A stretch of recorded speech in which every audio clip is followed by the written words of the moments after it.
edition of the Wordslingers reading hour.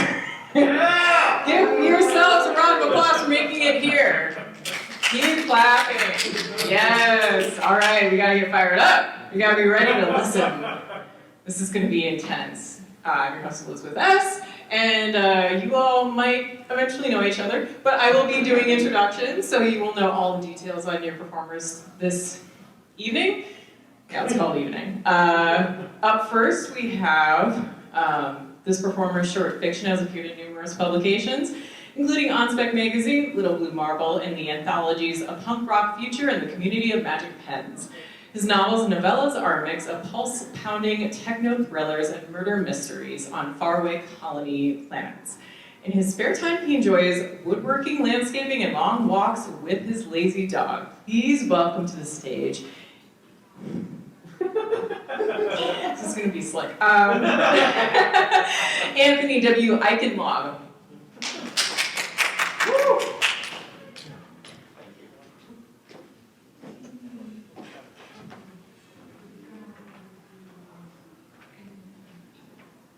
Hello. Just a second. Okay. Hello, I'm Anthony Eichenlaub. I have two pieces that I would like to read for you today. The first one is from the second of my Old Code series. This is a series of techno-thrillers that follows an elderly hacker who discovers that his granddaughters, discovers that he needs to protect them, and discovers that they are dangerous and he needs to find out why. This piece in particular is from the second book. It is from Grandfather Ghost. And the reason I picked this is because this is the introduction of the villain. And in reading it back again, I discovered that I actually kind of have some things in common with him. And I'm not sure I like it, but there are hopefully not too many things in common. And I will get started. This happens right after he gives a speech. It's his introduction speech when he comes back to town, and he lays out his plans for creating a city of the future in northern Minnesota. Liam Thompson loved Minnesota. He really did. Minnesota forged him into what he was, a legend in the environmental movement. His years growing up on the Iron Range showed him what passion for the environment could do. Passion moved mountains and boiled oceans. He had leveraged that power to build an empire. He loved Minnesota, but he hated everything about it. The accents, for one. Did I sound like an idiot up there? He asked as he pulled on his suit coat. Frontier doesn't pay me enough to have an opinion on that, sir, said Lieutenant Lang, Liam's chief bodyguard. Liam thought he paid Frontier Arms enough to have all the opinions he wanted. Tenon was tall and dark-skinned and only enough handsome on his rugged features to not stand out among the masses. I worked to abolish that accent, and now I can taste it on my tongue every time I speak, said Liam. It was difficult to stand out there and cultivate it again. I sounded like a damn Canadian. Tenon's only answer was a quick flash of a smile at the corner of his lips. Then, there was Minnesota's weather. Liam always had hated the cold. He shrugged on a black wool coat lined with the best winter technology from the most rugged corners of the world. He could have worn that coat and nothing else in the depth of Siberia and been perfectly comfortable. But the current style was to leave the front hanging open, so that's what he did. He, Tenon, and about a half dozen other thugs from the Frontier Arms mercenary team made their way out of the auditorium and into the driving snow. The wind cut through the open front of Liam's coat and sank deep into his bones. You "Shouldn't fly in this weather, sir," said Tennant. "Liam would fly if he wanted.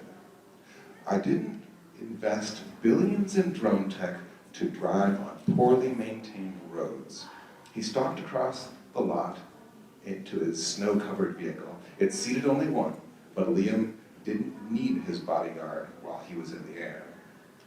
His retinue would follow him by the roads. He climbed into his vehicle. The oversized drone made a whoop as the doors closed, and the world disappeared.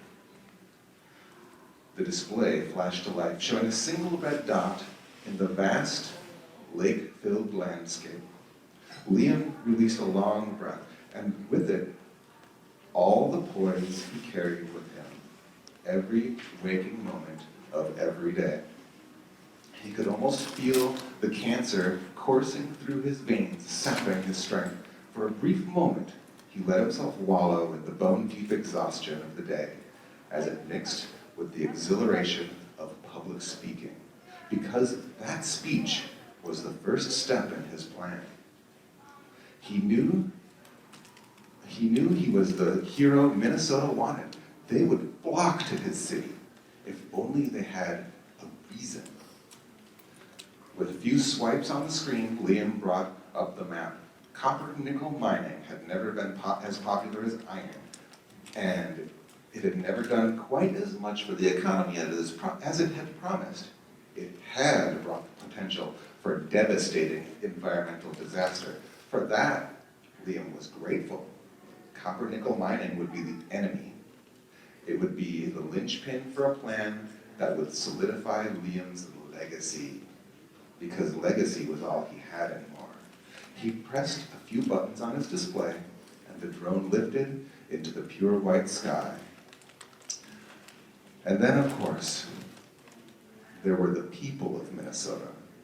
Those people would need to mobilize in order to bring him what he wanted. Those stoic, understated, passive-aggressive people would need to finally find the passion to move the world. He hated them most of all. So that is his introduction. I have a second piece for you. This is a flash fiction piece, pretty short, it's 550 words.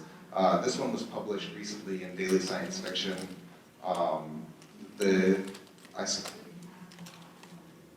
For this story, the first thing I came up with was the first line, the opening line. And I know that sounds like, well, yeah, duh, of course you just wrote the first line first.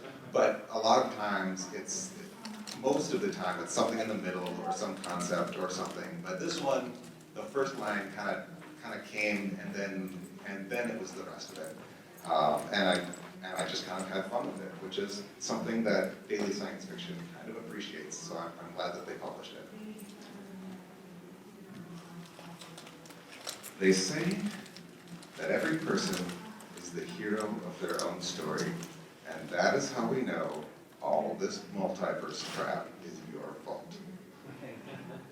Look, we know you had the best of intentions, but best intentions are what pave the road to hell. Particularly, the road we refer to is the one that leads downtown to where the dodos are infinitely replicating themselves after figuring out how to use your abandoned time portals.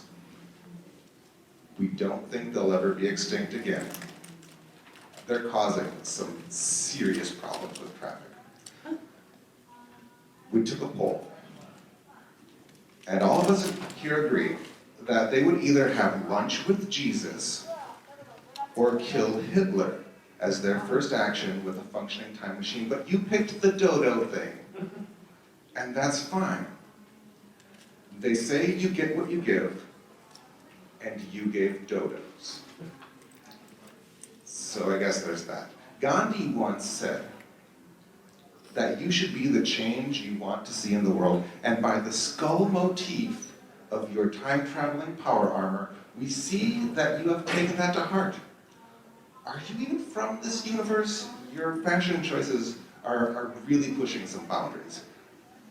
That which does not kill us only makes us stronger. which is why we're here to thank you for giving strength to the remaining human population. Who could have guessed that the return of the dinosaurs would cause problems? Your time portals aren't big enough for any of the really exciting monsters. Seeing a Tyrannosaurus Rex would have been fantastic.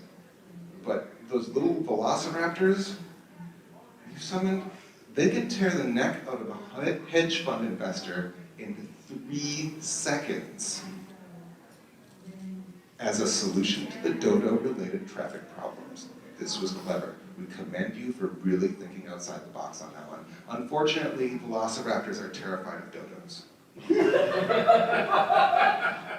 They say you should always be yourself, and as you can see, that's more true for us than most. It's not your fault that we're all you. Those portals you left open throughout the multiverse made it inevitable that your own self-doubt, your own self-loathing would be your defeat. We're here to undo everything you've done. If you try to stop us, we have a dozen suits of time-traveling power armor. You'll notice that not a single one of them has a skull motif.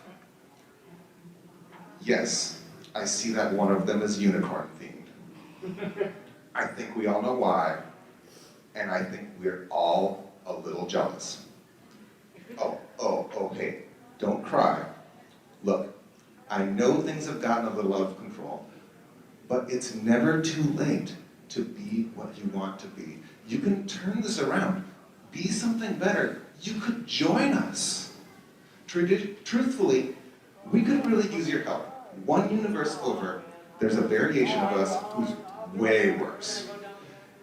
He tried that portal looping thing to get infinite energy, and let me tell you, it is not going well. The European crater is growing, so we should probably get over there and stop it pretty soon. They say that when one door closes, another one opens, and that's what makes all of this multiverse crap so hard to clean up. But we do our best, and remember, we learn from failure more than we ever did from success. Thank you. Woo. Keep it going for Anthony W. Eichenlaub. And if you would like to learn more about Anthony, you can go to his website, anthonyeichenlaub.com, or, oakleyfolks.com. I bet you could buy some of his books and read more of his writing. All right, are you ready for our next performer? Yes. It's happening. This performer writes science fiction in the Alexandria Station universe. The science officer, Jessica Keller, for Centurion, Cosnet, etc., as well as several other science fiction universes, including Star Dragon, The Dominion, and more. He occasionally writes odd bits of high fantasy with swords and orcs. In addition, he is the editor and publisher of Boundary Shock Quarterly magazine. You can find out more at his website, BlazeWard.com, as well as Facebook, Goodreads, and other places. Please give it up for Blaze Ward.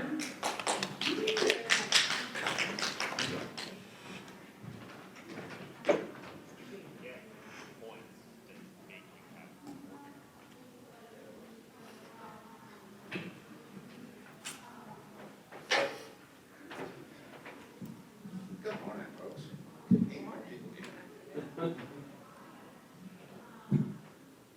Hello. So, I want to read the opening from a new cyberpunk trilogy that just started to come out July, August, and September. It is Captain Daring. It is a cyberpunk set in the early 22nd century where it's all about sticking it to the man, because if you read any of my books, that's what I'm about. Joey put her one good eye, the left one, to the keyhole. Even as someone kept banging on the other side of her door with an angry fist. She had to grab a handful of long black hair and flip it over her shoulder to get it out of her way. Today was supposed to be her day off. Nobody should want to bother her. Nobody she wanted to see she mended herself. The image that greeted her through the fisheye lens just reinforced that. There were two of them standing in the hallway. Once upon a time, she would have been able to read their thermal signatures through the wood itself, using the IR camera that had been built into her right eye, back before it had been destroyed. The man in the fancy suit was the one knocking. Three-piece, gray, with white, razor-thin pinstripes. Money, as always. He'd been the one to destroy her eye, and her life. The woman standing behind him to one side looked like a bodyguard. Stood like a bodyguard, looked like one too. Joey had done the same thing enough in her time to recognize it. Even for the asshole pounding on her door in the middle of the afternoon. Still, she took a moment to study the man. A woman. Tall, sleek, muscular.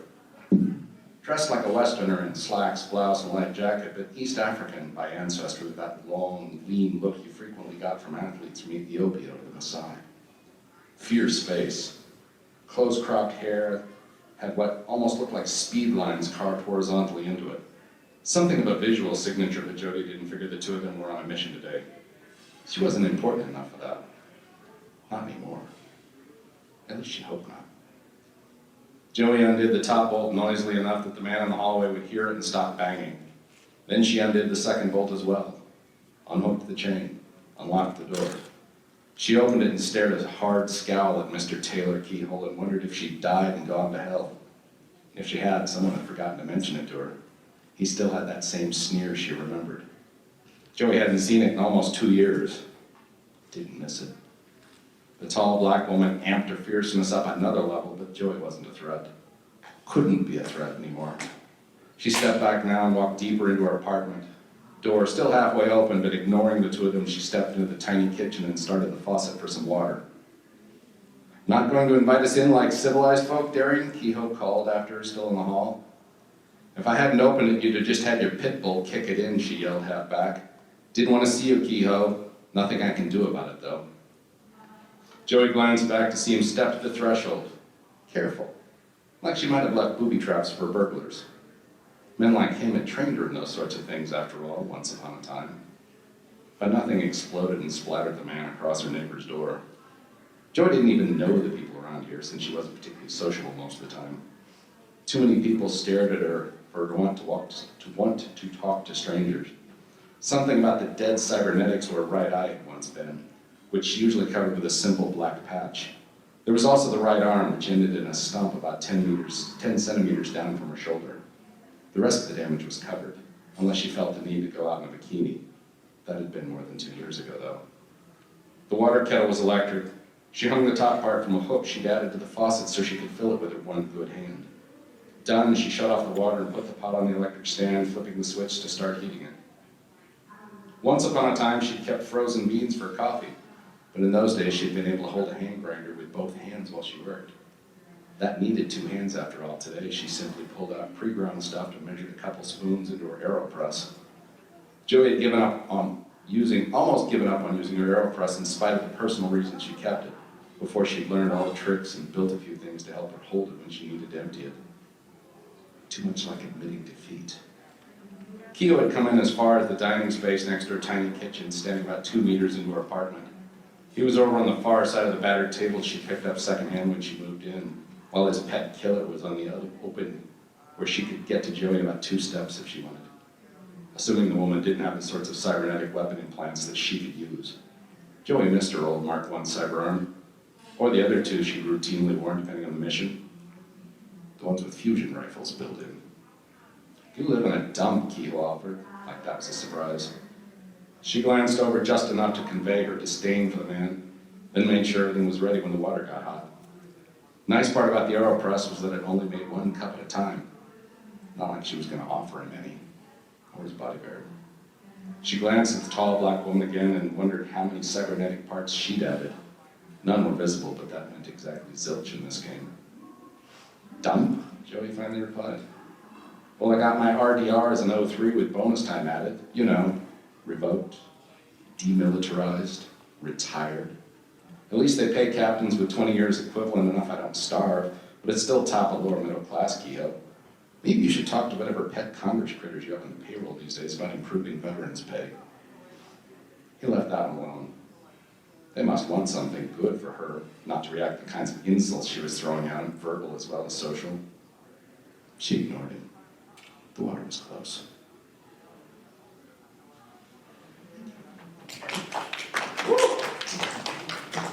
That's the opening of the novel. Keeping over, please warn everybody. And Blaze, you said that was your first time reading here at Wordslinger's Way? That's my first time doing a public reading anywhere. Give it up for Blaze Ward, he's a thing! Amazing. And if you want to know more about Blaze and buy stuff from him, blazeward.com. Check that out.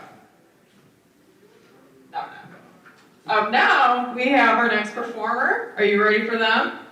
Yes? They're like, we've been ready. Okay. So your next performer is a professional film critic, writer, and movie lover, former video store clerk, writes about movies, anime, and science fiction. Please welcome to the stage, Mark.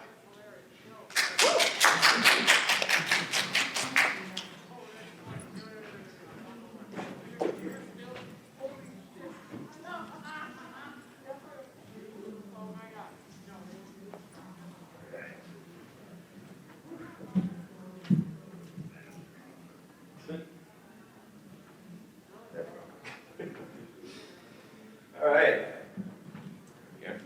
So I'm gonna read a little bit of a chapter from a new book called Apocalypse Al and the Mall of Madness, which is a post-apocalyptic comedy set in the Twin Cities about this teenager trying to prove himself, but he also has to get this disembodied brain in a dome off his back that's talking to him.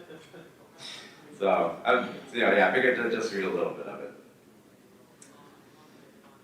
Al strolled through the remainder of the craters in Broken Lynn as they soon, I think I mentioned it.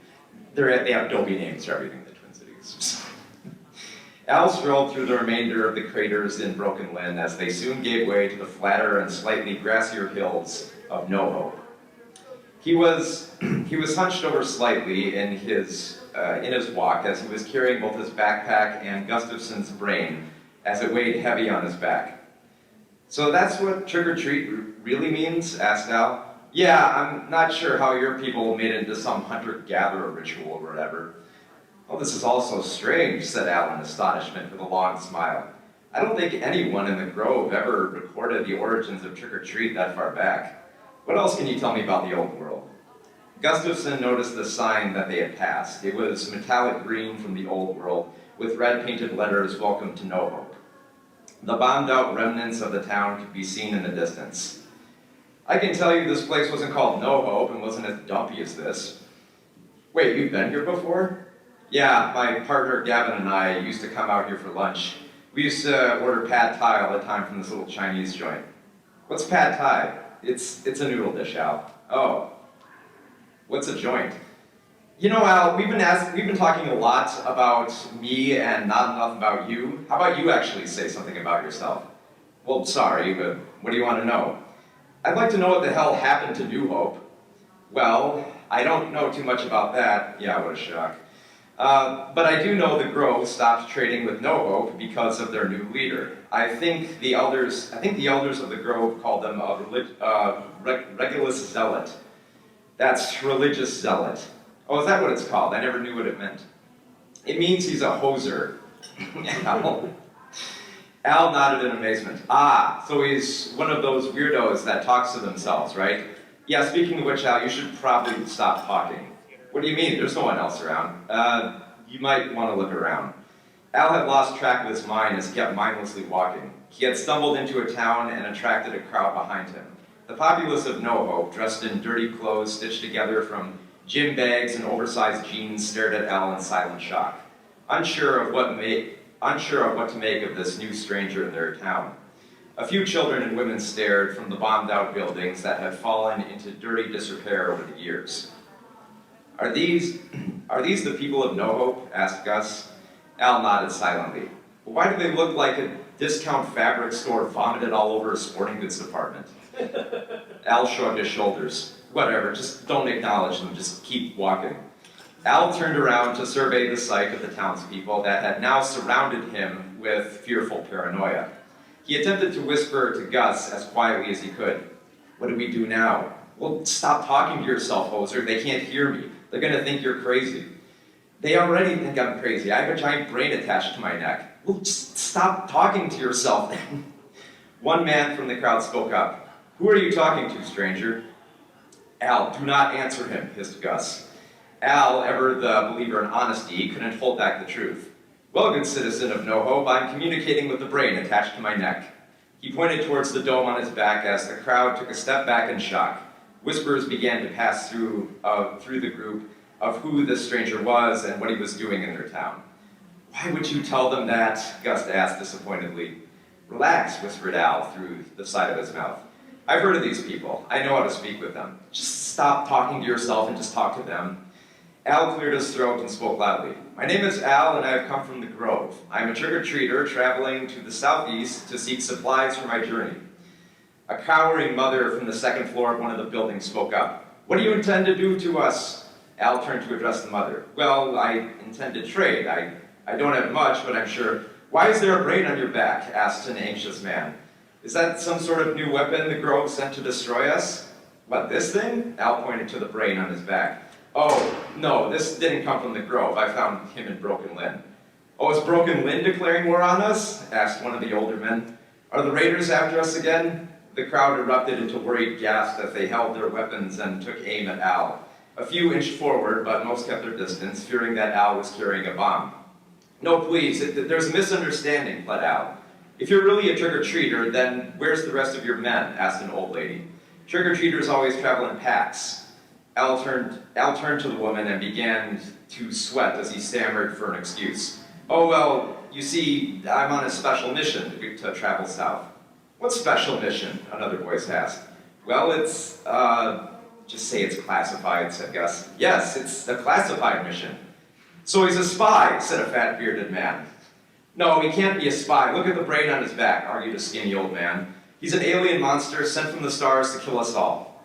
A woman from the back of the surrounding crowd piped up, No. He's a mad scientist here to remove our brains as he did with his own. Aliens wouldn't need brain domes attached to a human puppet. A skinny old man behind her piped up as well. Clearly the human puppet and the dome are needed because the aliens can't adapt to our planet's air. The crowd soon erupted into heated arguments of who or what Al was and what he was doing here from the Grove. The prospect of him being an alien or a laboratory experiment was far more accepting of theories among the citizens. What is wrong with these people, asked Gus. They certainly have vivid imaginations, said Al as he tried to comprehend the citizens. I tell you to stop talking to yourself now, but you're currently the least weird person here right now. The crowd continued to bicker until a gunshot rang through the air. The man holding the smoking gun walked through the crowd and into the circle that they had formed around Al. He stood tall at 6'4" with a gangly figure and a thick mustache. He was wearing the uniform of a sheriff, but the material was cheap, appearing more plastic than cloth. Is that a Halloween costume? Asked Gus. What is it with you people in this stupid holiday? The sheriff turned to the crowd once he pushed his way through. What is all the commotion in this part of town, pilgrims? The sheriff spoke with a forced and false southern accent. We caught ourselves an alien, sheriff, said one of the men. No, robot, he's a robot, said someone else. The sheriff shot again once more. Quiet, all of you. Now, as the town sheriff, I'm more than qualified to speak with aliens and robots. Turning towards Al, the sheriff furrowed his brow as he examined the stranger. His expression didn't change as he took in Al's youthful appearance, worn clothing, and of course the brain attached to his neck. The sheriff was puzzled, but not too surprised by the sight of a mind in a dome, acting as though he had seen such sights before. The sheriff approached Al and attempted to make contact. He held up his hand to make a V with 4 fingers. Let me see if I can do this. Utini, bidi, klatu. Al jumped briefly from the sheriff's loud voice, and he whispered to Gus, Do you know what he's talking about? Yes and no, it's mostly gibberish. After a few seconds of silence, the sheriff placed his index finger on his head, trying to form an antenna. Do you come from France? No, I come from the Grove. Wait, what did he say? Asked one of the citizens. The sheriff turned to the crowd. He said he's from the Grove. He already told us that, shouted someone else. The sheriff turned back to Al. Is it true then, partner? Have you come from the stars like everyone says? Al shook his head. Are you a robot? No. Mutant? No. Creation of a mad scientist? No, I'm human. Well, I don't know if I believe you with that brain thingy on your neck. We better bring you to the Grand Cleric to confirm who you say you are. Al, we don't have time for this. Will you just punch him out already? Gus attempted to use his control of Al's hand to form a fist, but Al fought Gus's violent urges. Al summoned up all the courage that he could muster, puffed up his chest, and attempted to address the sheriff in his most commanding of voices. "Sheriff, I have no time for your games. I demand fair trade for supplies and safe passage out of..." The sheriff gave a hearty laugh as he smacked Al forcefully on the back. "Oh, relax there, brainy boy. You'll be free to go so long as the Grand Cleric clears you. But if you are found out to be a robot, alien, spy, or what have you, it's the gallows for you, my friend." Al raised an eyebrow in confusion. "That seems rather extreme." "Yes, but it's fair." Turning towards the crowd, the sheriff whistled loudly. "Bring around the guilty wagon." An old horse carriage pulled up with giant mutant dogs that were hauling it around a building, coached by a man in a Civil War outfit. The dogs, with their big teeth and deep black coats, came to a halt in front of Al, barking and growling as the coachman whipped them. The sheriff came around to the side of the carriage, opened the door to the cage that was in it, and intended to use it, which was originally intended to use for transporting wild animals. "In you go, partner," said the sheriff. "Why do I have to travel in a cage?" "Well, we use it to keep the accused dry when it's raining. Also, we don't trust you, so get in." And that's passage there.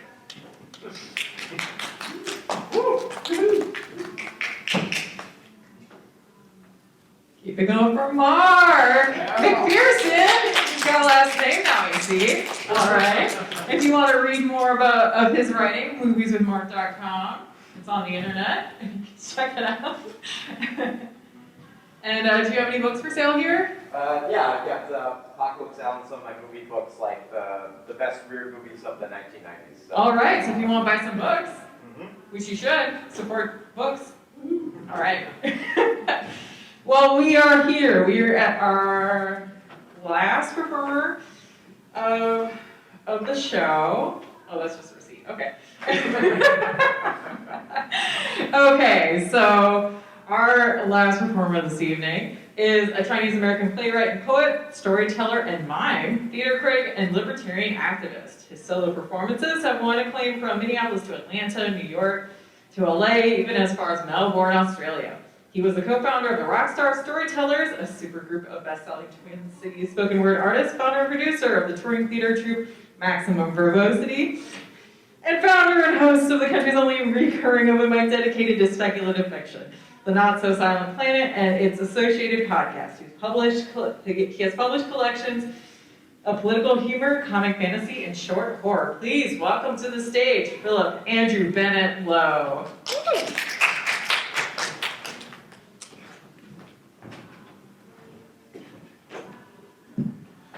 All right, let's keep it going for your host, Elizabeth S. It only looks easy. I gotta say, so Mark McPherson, that's, if Kevin Smith read a lot of Alfred Bester, is that a fair characterization?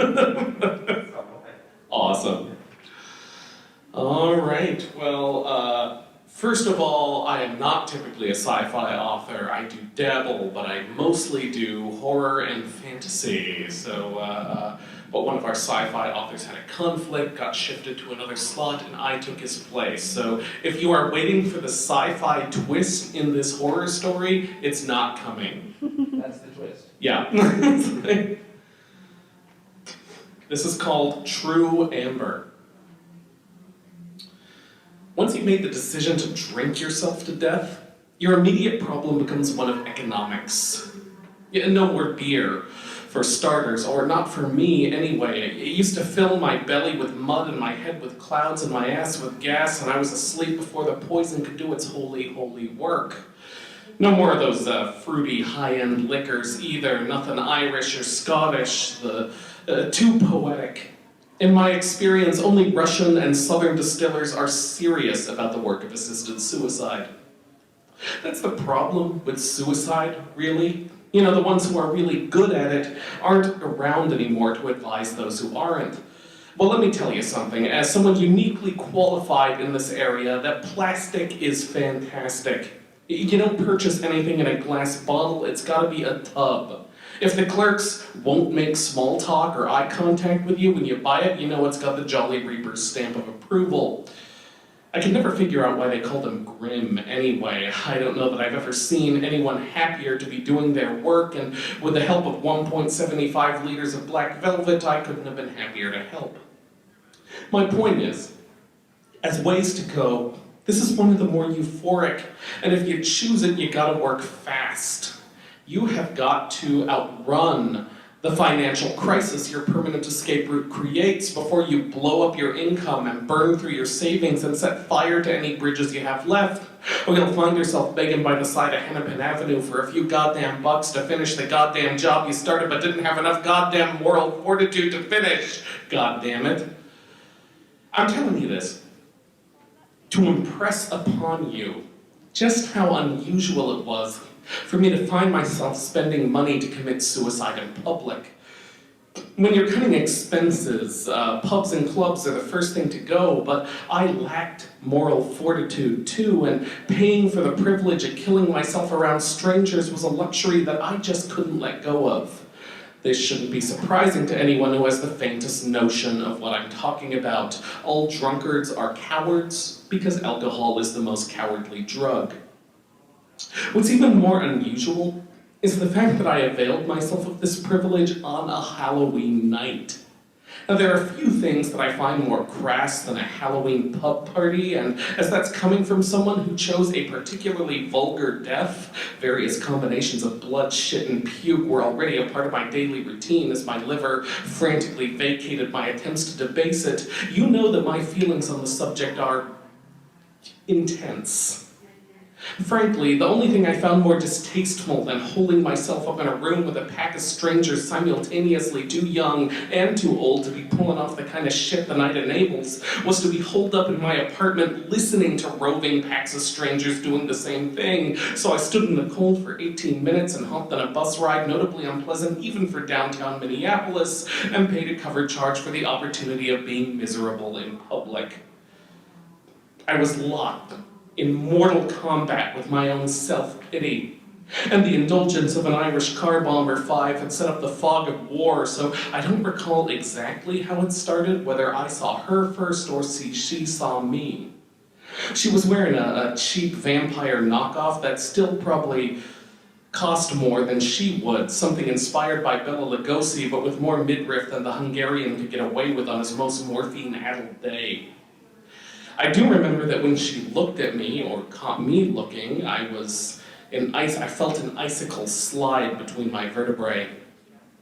I still don't know what she saw in me. You know, a beer gut isn't usually a magnet to that kind of, well, to any kind of woman, but I choose to believe that she sensed something in me. You know, maybe just a desire to commit a kind of moral self-immolation, and with a diabolic compassion she wanted only to help. I don't know what her fangs were made of. Not plastic, not as fake and cheap as the rest of her getup. I know because when she leaned in to give me a playful peck on the throat, I felt something sharp enough to draw blood if she wanted, and I went right from al dente to fully cooked. It didn't last long, but I hadn't had a full erection in months. Incredible how a little blood rushing to your penis can make you feel like a man again, as if that is all that it took. When I got home, I tried to masturbate, but passed out before I could finish the job. When I awoke in agony the following afternoon, I brought myself to completion, distantly wondering if the protein loss would finish me off. I knew that my plan was in ruins, but I didn't know why. I found myself waiting for that God-for-fucking-saken bus night after night so that I could curl up in that bar and maybe see her again. I knew I would keep going there until torpor overtook my illusion of potency. I was never so surprised as that night I didn't expect to see her and did. I think she was looking for me too. You know, whatever I needed from her, she needed from me, or maybe it was my need that she needed. It's the only thing that makes sense to me as much as any of this does, I don't know. I do know that I ended up at her place. I know that she fished those fangs out of a dresser drawer without my prompting and ran her lips and teeth up and down my chest. I knew that when I tensed, she tensed. She observed the scars running across my back and shoulders without comment. She ran her fingernails gently along them. It was the most intimate experience I had ever shared with the woman, and I thought it would never be surpassed. I was proven wrong within minutes when she left the room and returned with a brown-handled kitchen knife. "Do you trust me?" she asked. "Yes," I said, though what I thought was I never would have come here with you if I did. She traced it along my scars so lightly. I had never been handled with such delicacy by lover or mother, and I am ashamed to tell you that I wept. Self-destruction, self-mutilation isn't about pain, despite what any number of tormented adolescents might tell you. It's no different than drinking or eating. It is chemical. It's about the release of endorphins, the sudden clarity and focus and intoxication that release brings. It's no different than the glass of beer you have with dinner, or if it is, then the difference is one of degree, not of type. But most of all, it's about control. And this was the opposite of that. I had no control whatsoever. I gave my life and my nerve endings to the tip of the blade in her hand, and for the first time in my recollection, I knew the terror of absolute liberty. She was clearly a woman of some experience in this area. The fact that this resulted in only a few drops of blood spoke to that.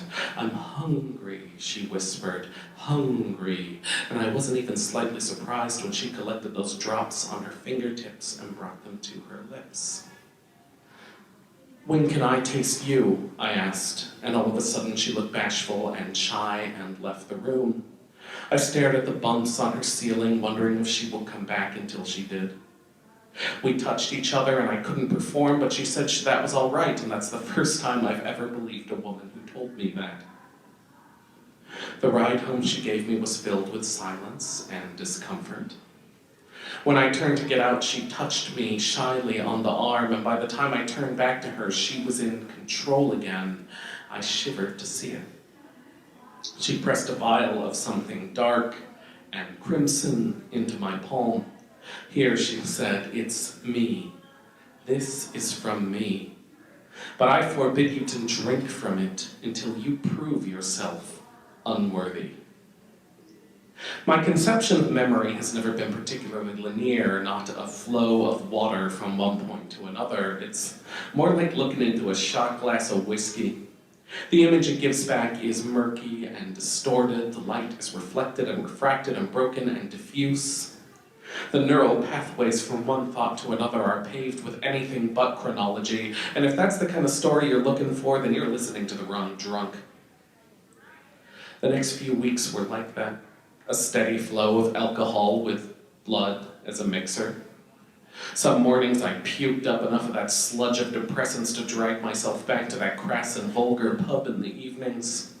Some days she must have gone through whatever profane ritual she required to end up in the same place. And on a handful of whiskey golden nights, our rituals would align and I would end up back in her apartment. No, gold isn't right. That isn't the color those evenings are in my memory. Gold is romantic, and this wasn't romance. It was amber. True amber, true enough for me to freeze those moments, unmoving, unchanging in my temporal lobe. On our amber evening, she took me home and traced her fangs across my skin. I never once penetrated her or tasted her, but she did both to me. A drop of my blood rested on her lip, and her tongue snaked out to catch it only once, and again, and again. I wondered how refined her taste was, if she could taste my BAC, if she could have just jammed a straw into my neck and slurped and told me if I was good to drive. I didn't give her anything, she just took, and all I could do was marvel that someone thought I had something left worth taking. I was never so surprised as that night I didn't expect to see her and did, until the nights I did expect to see her and didn't, and didn't, and didn't. She stopped coming, and it's not like she owed me anything, but there's nothing more incomprehensible to me than the notion of someone drinking their fill. I went to her apartment and she was no longer there. She must have been in the process of moving. It's remarkable how much of my fluid I gave to her and how little she'd shared with me, but I did know where she worked. And one morning I sobered up and shaved, my hands trembling so much I nearly cut my throat. I caught a bus to the office building. I dimly recalled her mentioning somewhere in the amber. I had to fool them into thinking I was still human. I was dubious that that was still possible. I had barely been able to see myself in the bathroom mirror. I had grown so pale as to be almost translucent. And at first I was certain that I'd failed when I saw the astonished look the mousy receptionist gave me as I introduced myself. And then I realized that her astonishment was recognition. I hadn't understood who she was at first. I couldn't reconcile this hunched and frightened thing with the being of power that had subdued me with such ecstasy. She truly was a creature of the night, something that thrived in darkness, but withered by the light of day. She asked me to meet her in the alley behind the building, and it was strange to be asked anything by a voice accustomed to command. We stood there, not facing each other, and waited for her to speak. She mumbled something in a pleading tone that I couldn't quite hear. When I gave her an inquisitive look, she repeated, "Positive. I'm positive. HIV, it's why I never let you taste me." And she went on, but I couldn't hear her over the dull roar in my ears. She talked for a while. I'm sure it was an interesting story, one much more interesting, less pedestrian than the one I've just told you. What led her to that pub, night after night, and if her weakness was in some way akin to mine. But I didn't listen. Listening would have taken effort, would have been a feat of compassion, and men who drink themselves to death are both lazy and selfish. You look disappointed. Oh, I hope you didn't fool yourself into thinking that I was the hero of this story. Hours later, I stood before the bathroom mirror again, all boxers and socks and pale skin. I looked at my swollen beer gut, and above it the scars she had left across my chest and back and shoulders. I looked at the vial of something dark and crimson that she had pressed into my palm. I pulled out the stopper. I thought many things. And in the end, I made the only choice a drunkard ever makes. Thanks. Keep it going for Phillip Andrew Bennett Low. And Phillip, do you have books perhaps that you could sell? I do have books for sale. All right, they're right there. You don't even have to wait to order online and have it shipped. Who wants all that packaging? It's such a mess. All right. Who had fun? Yeah. Who had fun? Yay! Glad to have fun. I'm gonna just be crazy. I'll put it to the audience. What was your favorite part of con this year? Anybody want to volunteer? Being a first timer. All right, first timer. Did you like it? I enjoyed it a lot. Oh, I'm glad to hear that.